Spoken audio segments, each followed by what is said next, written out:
Era una noche fría de invierno cuando las puertas automáticas del Hospital General se abrieron con un susurro mecánico. Nadie entró. Nadie salió. Pero en el suelo, envuelto en una manta raída que alguna vez fue blanca, había un bulto pequeño que respiraba. El guardia de seguridad, Martín Ruiz, un hombre de 52 años con arrugas profundas alrededor de los ojos, levantó la vista de su crucigrama. Algo en el aire había cambiado. Dejó el periódico sobre el mostrador y caminó hacia la entrada. Sus botas resonaban contra el linóleo brillante. Cuando llegó a las puertas, su corazón se detuvo. Allí, tirado como basura que alguien olvidó recoger, estaba un niño. No tendría más de 4 años. Sus labios tenían un tono azulado. Sus ojos cerrados temblaban bajo párpados translúcidos.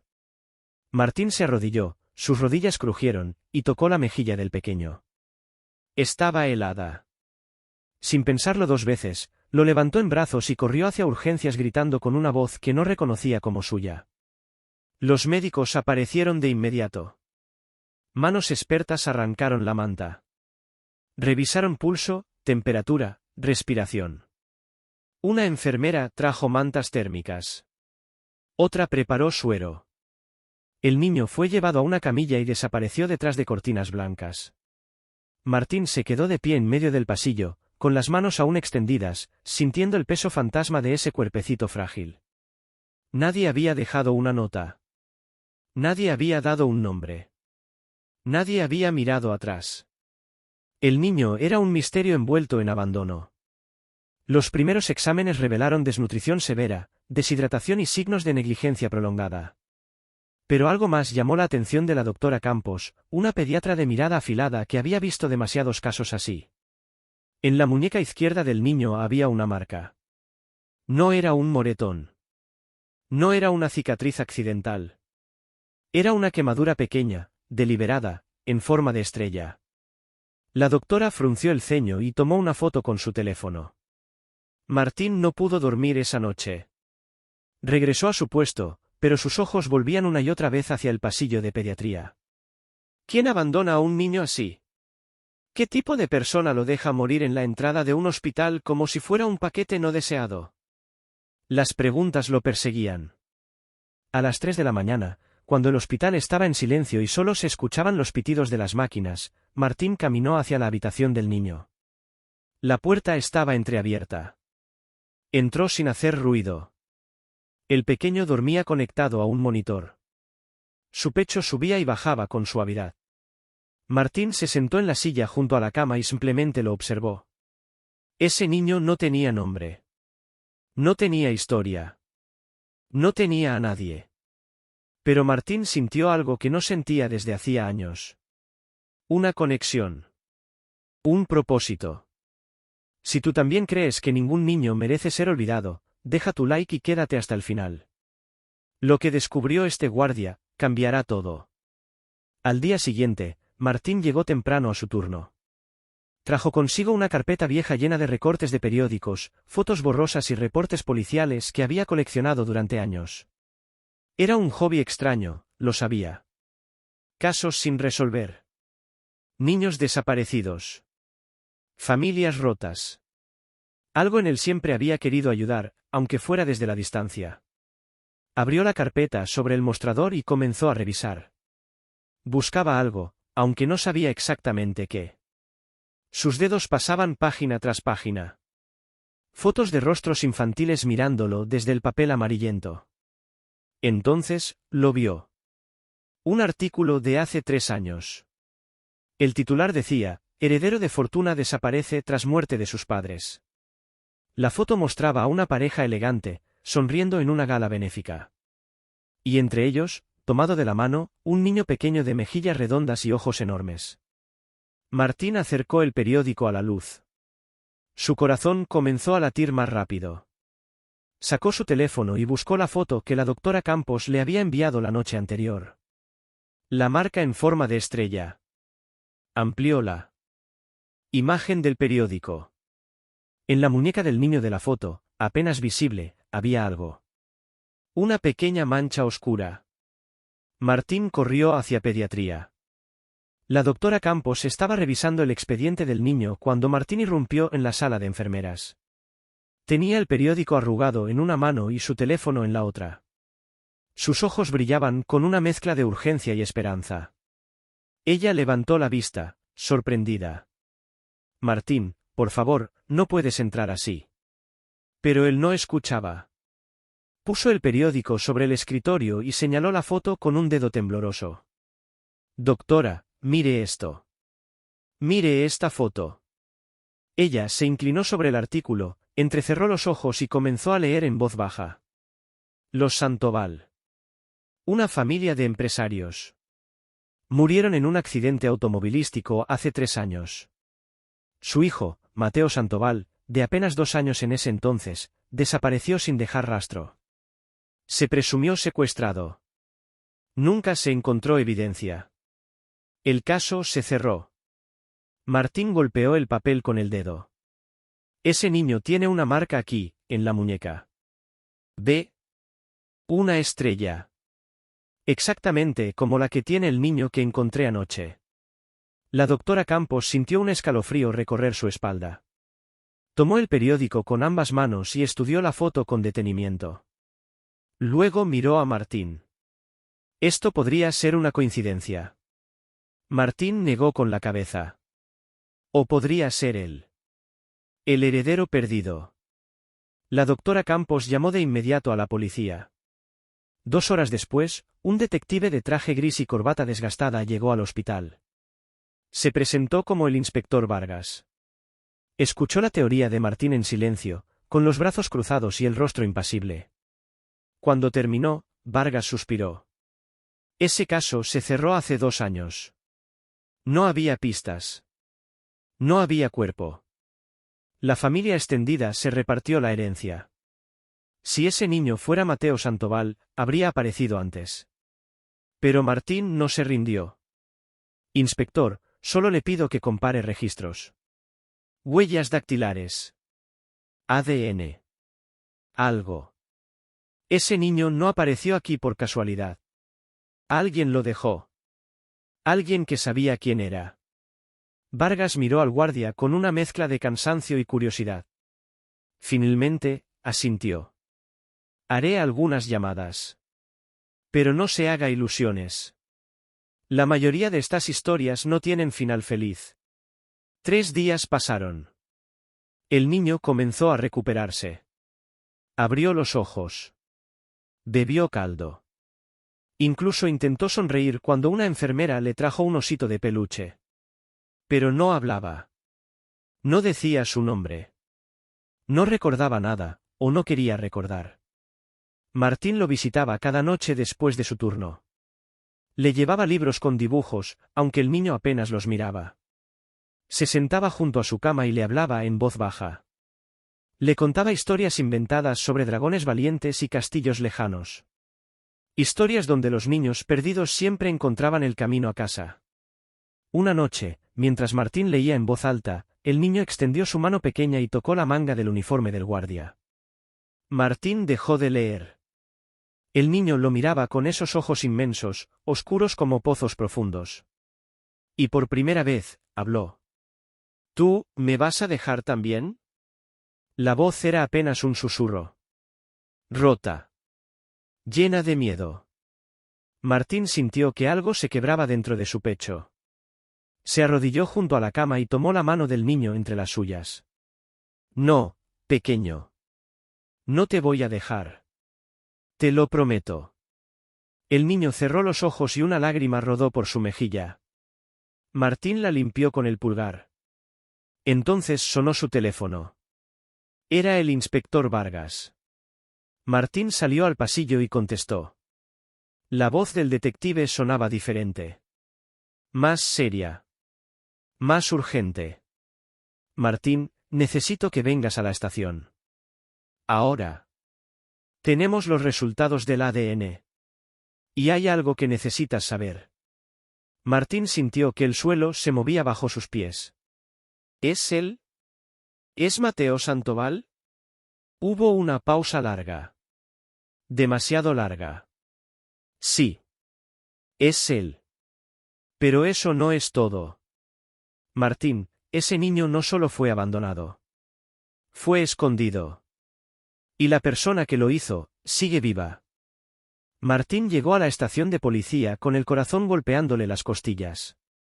El inspector Vargas lo esperaba en una sala de reuniones pequeña, con las persianas cerradas y una sola lámpara encendida.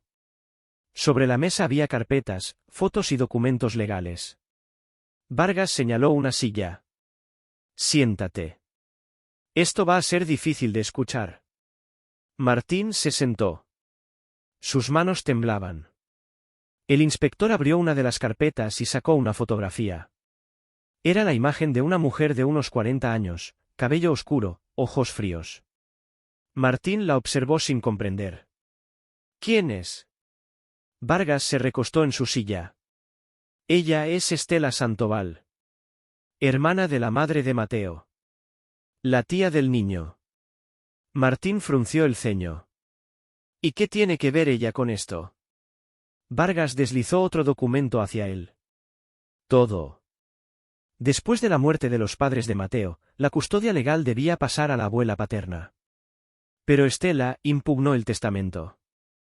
Alegó que la abuela era demasiado mayor. Que ella, como única hermana de la madre, era la más apta. El juicio duró meses. La abuela murió antes de que terminara.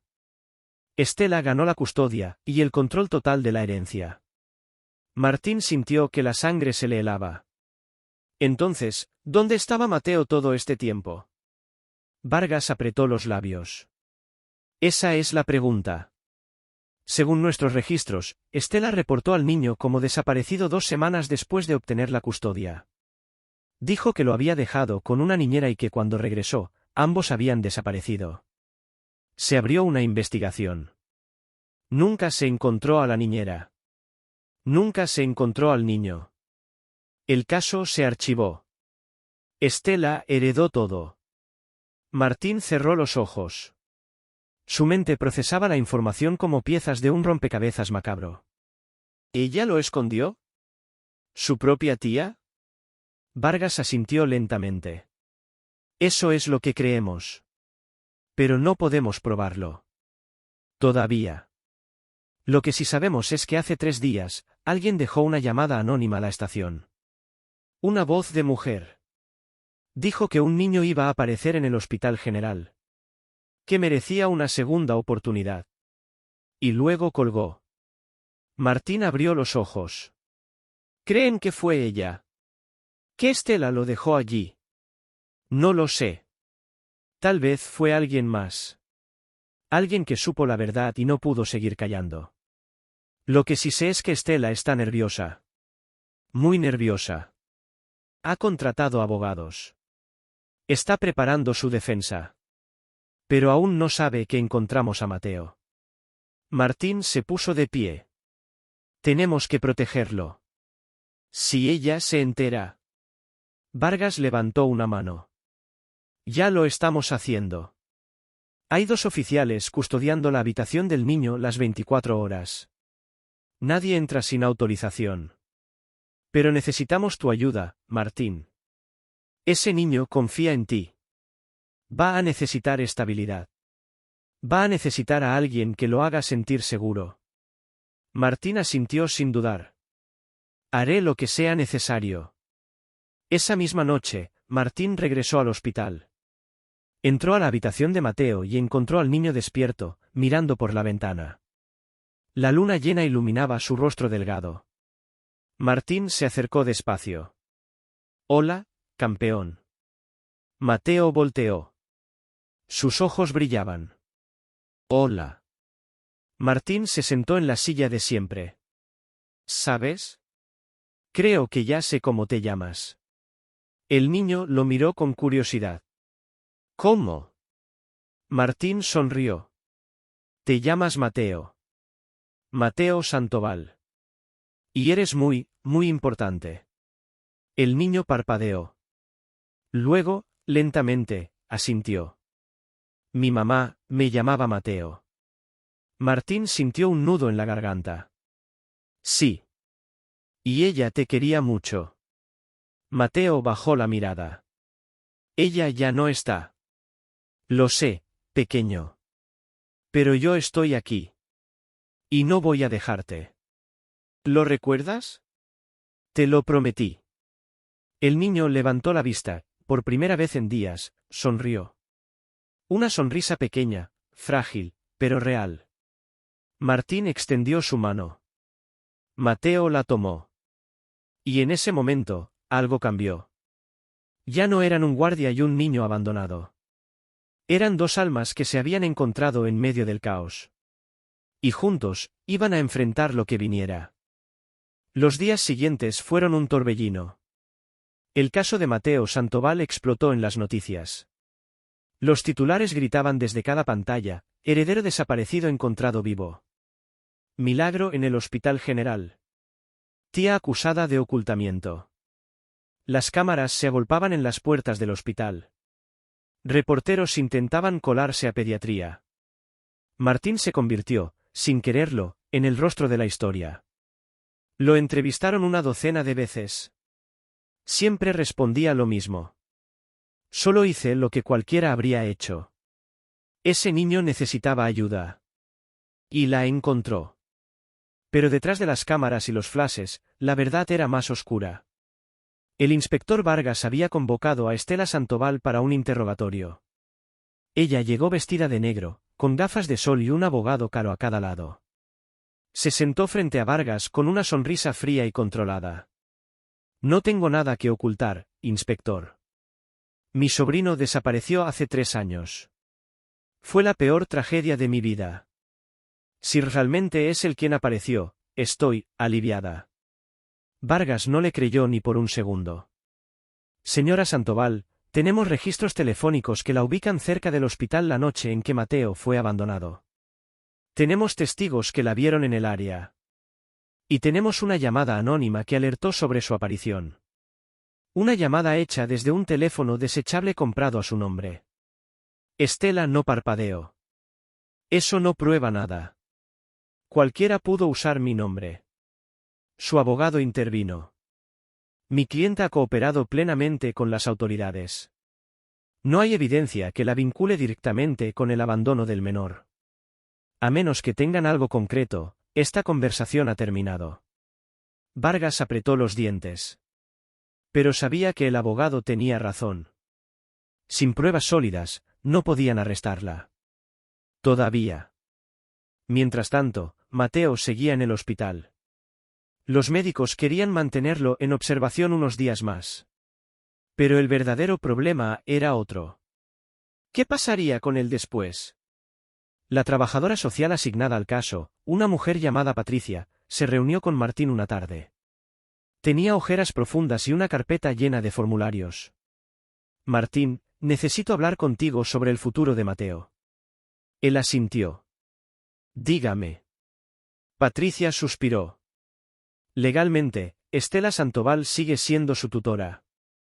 A menos que se demuestre negligencia criminal o se revoque la custodia, el niño debería regresar con ella. Martín sintió que la habitación giraba. No puede estar hablando en serio. Esa mujer lo escondió durante 3 años. Lo dejó morir en una puerta. Patricia levantó las manos. Lo sé. Créeme, lo sé. Pero las leyes de custodia son complicadas. Estamos trabajando con el fiscal para presentar cargos. Pero eso lleva tiempo. Y mientras tanto. Martín la interrumpió. Mientras tanto, ¿qué? ¿Lo devolvemos con la persona que lo abandonó? Patricia bajó la mirada. No si podemos evitarlo. Hay otra opción. Hogar temporal. Hasta que se resuelva el caso. Martín se puso de pie.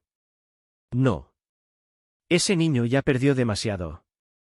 No va a ir a un hogar temporal donde no conoce a nadie. Se quedará conmigo. Patricia lo miró sorprendida. Martín, tú no estás registrado como familia de acogida. No tienes la certificación. ¿No? Él la interrumpió de nuevo. Entonces consígala. Haré lo que sea necesario. Firmaré lo que tenga que firmar. Tomaré las clases. Pasaré las evaluaciones. Pero ese niño no va a sentirse abandonado otra vez. Patricia estudió su rostro. Vio determinación. Vio algo más profundo. Algo que no se podía fingir. Finalmente, asintió. Está bien. Voy a iniciar el proceso. Pero tendrás que moverte rápido. Y necesitarás apoyo legal. Martín apretó los puños. Lo tendré. Esa noche, Martín entró a la habitación de Mateo y lo encontró dibujando con crayones que una enfermera le había regalado. El niño levantó el dibujo. Era una casa pequeña, un árbol, un sol y dos figuras tomadas de la mano. Mira. Somos tú y yo. Martín sintió que los ojos se le llenaban de lágrimas. Es hermoso, campeón. Mateo sonrió. ¿Es verdad que voy a vivir contigo? Martín se arrodilló junto a la cama. Si tú quieres, sí. Voy a hacer todo lo posible para que eso pase. El niño dejó el dibujo y abrazó a Martín con fuerza. Quiero. No quiero estar solo nunca más. Martín lo abrazó de vuelta, sintiendo el peso de esa responsabilidad enorme y hermosa. No lo estarás. Te lo prometo. Las semanas que siguieron fueron una batalla. Martín se inscribió en el programa de familias temporales. Asistió a clases sobre crianza, trauma infantil y manejo de crisis. Llenó formularios hasta que sus manos dolían. Permitió que trabajadores sociales inspeccionaran su apartamento pequeño pero limpio. Respondió preguntas personales que le hacían sentir desnudo. Todo por Mateo. Mientras tanto, el caso legal contra Estela Santoval avanzaba lentamente. El fiscal había encontrado inconsistencias en su testimonio original. Testigos que recordaban haberla visto con el niño semanas después de reportar su desaparición. Registros bancarios que mostraban pagos sospechosos a una mujer que coincidía con la descripción de la supuesta niñera. Pero Estela tenía recursos. Tenía abogados poderosos. Y tenía algo más peligroso, orgullo herido. Una tarde, logró burlar la seguridad del hospital. Llegó con flores, una sonrisa perfecta y un vestido elegante. Le dijo a la recepcionista que era la tía del niño. Que tenía derecho a verlo. Cuando los guardias intentaron detenerla, ella sacó documentos legales. Soy su tutora legal. Tienen que dejarme pasar. El oficial a cargo llamó al inspector Vargas. Él llegó en minutos, con el rostro rojo de furia. Señora Santoval, hay una orden judicial que le prohíbe acercarse al menor mientras la investigación está en curso. Ella sonrió. Esa orden fue apelada esta mañana, inspector. Mi abogado tiene los papeles. Puede verificarlo si gusta. Vargas hizo las llamadas. Su rostro se ensombreció. Era cierto. Un juez había levantado temporalmente la restricción. Estela tenía derecho a ver a Mateo. Pero no sin supervisión. Martín fue llamado de inmediato. Cuando llegó, encontró a Estela en la sala de espera, revisando su teléfono con indiferencia. Sus miradas se cruzaron. Ella lo evaluó de arriba abajo, con desprecio apenas disimulado. Así que tú eres el héroe. El guardia que encontró a mi sobrino. Martín no respondió. Solo la miró fijamente. Estela se puso de pie. Quiero agradecer tu intervención. Pero ahora que Mateo ha sido encontrado, yo me encargaré de él.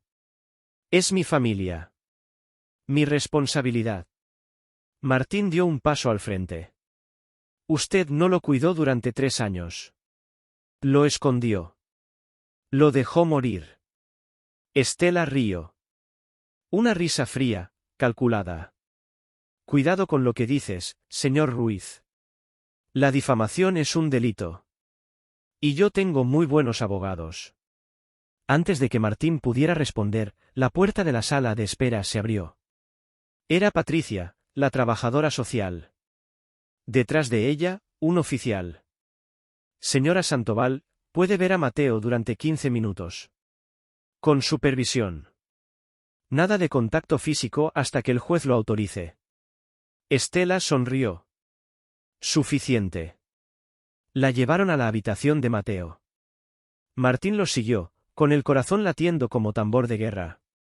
Cuando Estela entró, Mateo estaba sentado en la cama, coloreando. Levantó la vista. Y su rostro cambió. El color desapareció de sus mejillas. Sus ojos se abrieron con miedo puro. Él retrocedió hasta quedar acorralado contra la pared. No. No. No quiero. Por favor. No. Estela se detuvo. Su sonrisa perfecta se agrietó por un segundo. Mateo, soy yo. Tu tía Estela.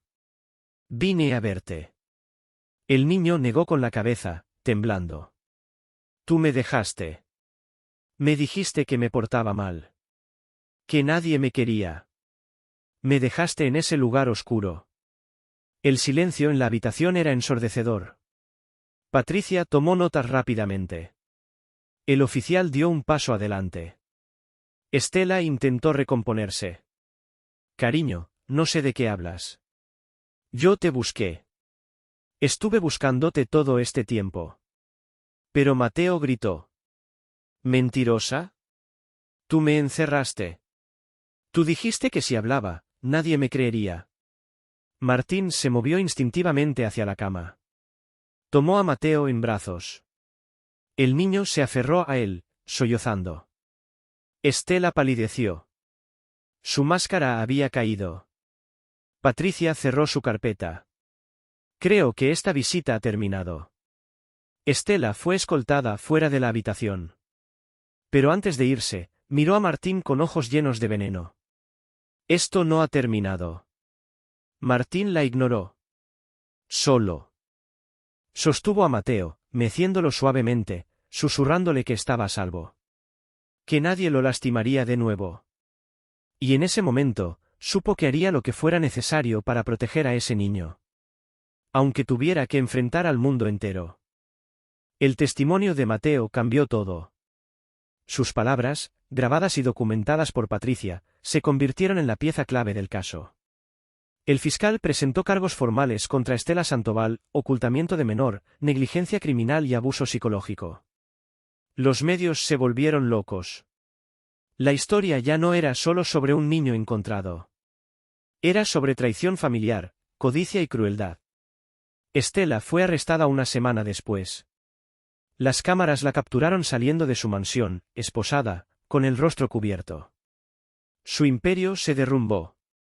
Las empresas que había manejado con la herencia de Mateo fueron intervenidas. Sus cuentas, congeladas. Su nombre, arrastrado por el lodo. Pero la justicia legal era solo una parte. La verdadera batalla estaba en el corazón de un niño de 5 años que había aprendido a no confiar en nadie. Martín recibió la custodia temporal de Mateo 2 semanas después. El día que lo llevó a su apartamento, el niño caminaba pegado a su pierna, mirando todo con ojos enormes. La sala era pequeña pero acogedora. Martín había comprado una cama nueva, juguetes, libros con ilustraciones coloridas. Incluso había pintado una pared de azul claro, el color favorito de Mateo. Esto es tu hogar ahora, campeón. Aquí estarás seguro. Mateo no respondió. Solo se sentó en el borde del sofá, con las manos sobre las rodillas, como si esperara que algo malo sucediera. Martín se arrodilló frente a él.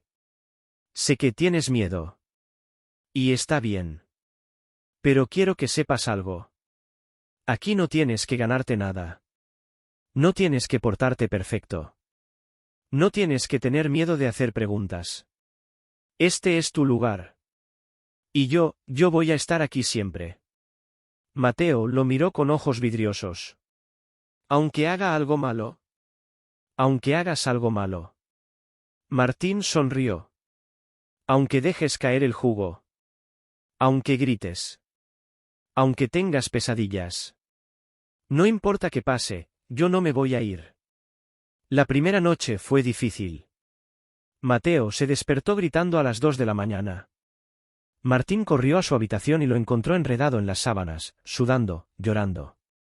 Lo tomó en brazos y lo meció hasta que el llanto se convirtió en hipo. Le cantó una canción que su propia madre le cantaba cuando era niño. Una canción sobre estrellas que cuidan a los niños mientras duermen. Mateo se durmió contra su pecho. Martín lo llevó de vuelta a la cama, pero esta vez se quedó sentado en el suelo, con la espalda contra la pared, vigilando. Los días se convirtieron en semanas. Mateo comenzó a sonreír más. A hacer preguntas. A jugar. Martín lo llevaba al parque cada tarde. Lo empujaba en los columpios. Le enseñaba a atrapar pelotas. Le compraba helado de vainilla, su favorito. Y lentamente, muy lentamente, Mateo comenzó a sanar. Una tarde, mientras caminaban de regreso del parque, Mateo tomó la mano de Martín. No dijo nada. Solo la sostuvo. Martín sintió que algo se rompía y se reconstruía al mismo tiempo dentro de su pecho. 6 meses después, el juicio de Estela Santoval llegó a su fin. Fue declarada culpable de todos los cargos. Sentenciada a 15 años de prisión. La herencia de Mateo fue puesta en un fideicomiso hasta que cumpliera 18. Martín fue nombrado tutor legal permanente. El día que firmó los papeles, Patricia le estrechó la mano. Hiciste algo extraordinario, Martín. Ese niño tiene una vida gracias a ti. Él negó con la cabeza. No. Él me dio una vida a mí. Esa noche, Martín preparó la cena favorita de Mateo, espagueti con albóndigas. Comieron juntos en la mesa pequeña de la cocina. Mateo le contó sobre su día en la escuela. Sobre su nuevo amigo, Lucas. Sobre la maestra que le dijo que dibujaba muy bien. Cuando terminaron, Mateo lo miró con esos ojos que ya no estaban llenos de miedo. Martín. El guardia levantó la vista. Sí, campeón. ¿Puedo decirte papá? El tiempo se detuvo. Martín sintió que las lágrimas subían sin permiso. Se limpió los ojos con el dorso de la mano y sonrió. Sería el mayor honor de mi vida. Mateo sonrió también. Una sonrisa enorme, luminosa, llena de esperanza. Entonces, buenas noches, papá. Buenas noches, hijo. Y en ese momento, ambos supieron que habían encontrado lo que siempre buscaron. Un hogar. Una familia. Un lugar donde pertenecer. Pasaron 5 años. Mateo creció. Se convirtió en un niño de 10 años lleno de vida, curioso, amable. Le encantaba el fútbol. Dibujaba constantemente. Sacaba buenas notas en la escuela.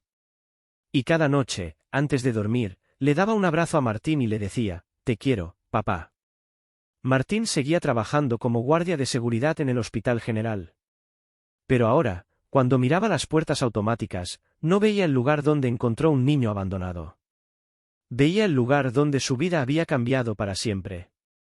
Un día, la directora de la escuela de Mateo llamó a Martín. Había algo que necesitaba ver. Cuando llegó, ella lo llevó a un salón donde había una exposición de arte estudiantil.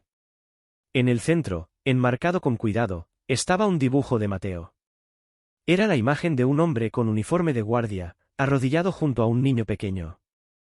Debajo, con letra cuidadosa, Mateo había escrito, «El día que mi papá me encontró y me enseñó que el amor no se gana.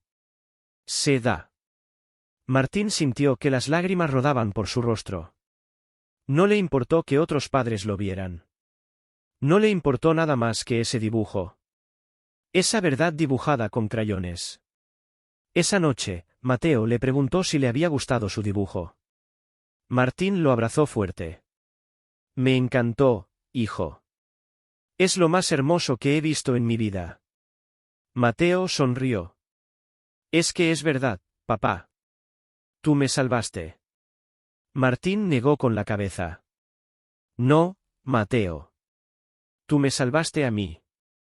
Los años siguieron pasando. Mateo se convirtió en adolescente, luego en joven adulto. Estudió arte. Se graduó con honores. Y cuando le preguntaban sobre su historia, él siempre decía lo mismo. Fui abandonado por la persona que debía cuidarme. Pero fui encontrado por la persona que decidió amarme. Y eso hizo toda la diferencia. Martín envejeció. Sus rodillas ya no eran las mismas. Su cabello se volvió completamente blanco. Pero cada mañana, cuando se despertaba y veía las fotos en la pared, fotos de cumpleaños, graduaciones, abrazos, sabía que había hecho algo que importaba. Había dado un hogar a un niño que no tenía ninguno. Y ese niño le había dado un propósito que no sabía que necesitaba. Un día, ya mayor, Mateo llevó a Martín de regreso al Hospital General. Caminaron juntos hacia las puertas automáticas. Mateo señaló el lugar exacto donde había sido encontrado. Aquí empezó todo, ¿verdad? Martín asintió. Aquí empezó todo. Mateo tomó su mano, como había hecho tantas veces cuando era niño. Gracias por no pasar de largo. Gracias por verme. Gracias por quedarte. Martín apretó su mano. Gracias a ti por dejarme ser tu papá. Y allí, frente a las puertas que alguna vez fueron testigo de un abandono, ahora eran testigo de algo más poderoso. Amor. Redención. Familia. Porque a veces, las historias más hermosas no comienzan con un final feliz. Comienzan con alguien que decide no rendirse. Con alguien que decide ver valor donde otros solo vieron basura. Con alguien que decide amar cuando el mundo dejó de hacerlo. Mateo fue abandonado sin nombre. Pero fue encontrado con propósito. Y esa es la lección que ambos llevaron en el corazón por el resto de sus vidas. Que nunca es demasiado tarde para ser encontrado. Que nunca es demasiado tarde para encontrar. Y que el amor, el verdadero amor, no se trata de sangre o apellidos. Se trata de elegir quedarse cuando todos los demás se van. Si esta historia te tocó el corazón como tocó el nuestro, compártela. Porque en algún lugar, hay otro Mateo esperando ser visto. Y hay otro Martín esperando encontrar su propósito. A veces, todo lo que se necesita es que alguien decida no pasar de largo.